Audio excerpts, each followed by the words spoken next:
At this station, you guys are going to be doing some ice fishing.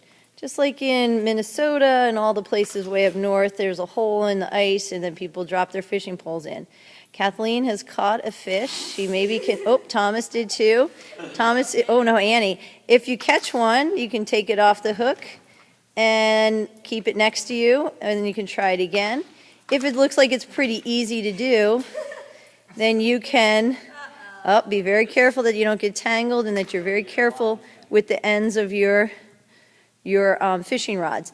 If you think it's pretty easy because the hooks for the fish are right there, easy to catch, then try to position the fish in a more challenging way, maybe upside down or with all of their mouths in towards the center circle. Something different to give yourself a little more of a challenge if you want. And like Annie and Thomas have a problem, you have to sometimes stop and figure out your fishing line.